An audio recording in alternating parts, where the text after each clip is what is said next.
محمد نوید صاحب نے انگلینڈ سے ایک سوال پوچھا کہ یہاں مغربی ممالک میں اکثر دواؤں میں 1% سے لے کر 25% تک الکحل شامل ہوتا ہے۔ اس قسم کی دوائیاں عموماً نزلہ، کھانسی، گلے کی خراش جیسی معمولی بیماریوں میں استعمال ہوتی ہیں، اور تقریباً 95% دواؤں میں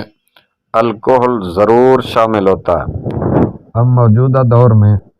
الکحل سے پاک دواؤں کو تلاش کرنا انتہائی مشکل بلکہ ناممکن ہو چکا ہے۔ ان حالات میں ایسی دواؤں کے استعمال کے بارے میں شرعاً کیا حکم ہے؟ جواب ارشاد فرمائیں۔ محترم، الکحل ملی ہوئی دواؤں کا مسئلہ اب صرف مغربی ممالک تک محدود نہیں رہا بلکہ اسلامی ممالک سمیت دنیا کے تمام ممالک میں آج یہ مسئلہ پیش آ رہا ہے۔ امام اعظم ابو حنیفہ رحمۃ اللہ علیہ کے نزدیک تو اس مسئلے کا حل آسان ہے، اس لیے کہ امام ابو حنیفہ اور امام ابو یوسف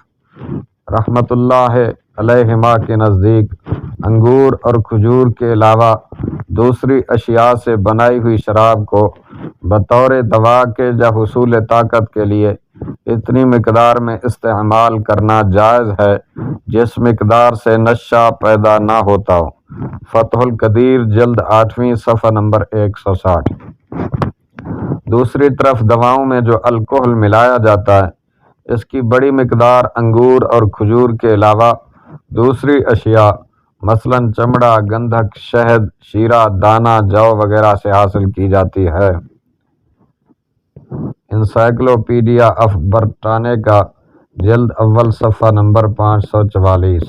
لہذا دواؤں میں استعمال ہونے والا الکحل اگر انگور اور کھجور کے علاوہ دوسری اشیاء سے حاصل کیا گیا ہے تو امام ابو حنیفہ اور امام ابو یوسف رحمۃ اللہ علیہما کے نزدیک اس دوا کا استعمال بالکل جائز ہے، بشرطے کہ وہ حد سکر تک نہ پہنچے، یعنی نشے کی کیفیت تک نہ پہنچے، اور علاج کی ضرورت کے لیے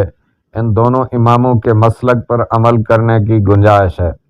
اور اگر وہ الکحل انگور اور کھجور ہی سے حاصل کیا گیا ہے تو پھر اس دوا کا استعمال ناجائز ہے، البتہ اگر ماہر ڈاکٹر یہ کہے کہ اس مرض کی اس کے علاوہ کوئی اور دوا نہیں ہے تو اس صورت میں اس کے استعمال کی گنجائش ہے،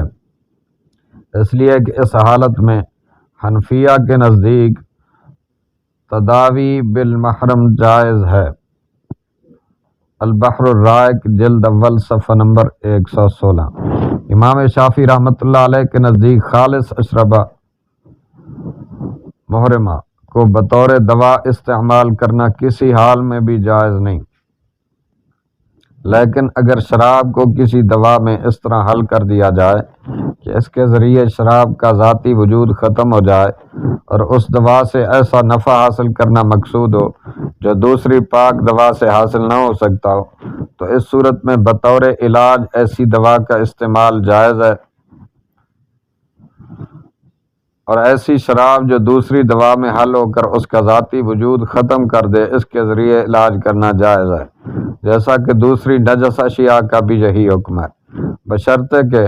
علم طب کے ذریعے اس کا مفید ہونا ثابت ہو یا کوئی عادل حاذق طبیب اس کے نافع اور مفید ہونے کی خبر دے، اور اس کے مقابلے میں کوئی ایسی پاک چیز بھی موجود نہ ہو جو اس سے بے نیاز کر دے۔ اور خالص الکحل کا استعمال بطور دوا کے نہیں کیا جاتا بلکہ ہمیشہ دوسری دواؤں کے ساتھ ملا کر ہی استعمال کیا جاتا ہے۔ لہذا نتیجہ یہ نکلا کہ امام شافعی رحمۃ اللہ علیہ کے نزدیک بھی الکحل ملی ہوئی دواؤں کو بطور علاج استعمال کرنا جائز ہے۔ مالکیہ اور حنابلہ کے نزدیک میرے علم کے مطابق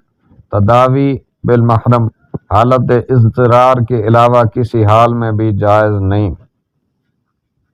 بہرحال موجودہ دور میں چونکہ ان دواؤں کا استعمال بہت عام ہو چکا ہے، اس لیے اس مسئلہ میں احناف یا شوافع کے مسلک کو اختیار کرتے ہوئے ان کے مسلک کے مطابق گنجائش دینا مناسب معلوم ہوتا ہے، واللہ اعلم۔ پھر اس مسئلہ کے حل کی ایک صورت اور بھی ہے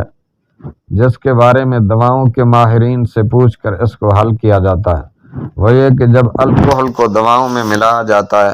تو کیا اس عمل کے بعد الکحل کی حقیقت اور ماہیت باقی رہتی ہے، یا اس کیمیاوی عمل کے بعد اس کی ذاتی حقیقت اور ماہیت ختم ہو جاتی ہے؟ اگر الکحل کی حقیقت اور ماہیت ختم ہو جاتی ہے اور اس کیمیاوی عمل کے بعد وہ الکحل نہیں رہتا بلکہ دوسری شے میں تبدیل ہو جاتا ہے، تو اس صورت میں تمام ائمہ کے نزدیک بالاتفاق اس کا استعمال جائز ہے، اس لیے کہ شراب جب سرکے میں تبدیل ہو جائے اس وقت تمام ائمہ کے نزدیک حقیقت اور ماہیت کی تبدیلی کی وجہ سے اس کا استعمال جائز ہے۔ واللہ اعلم بالصواب۔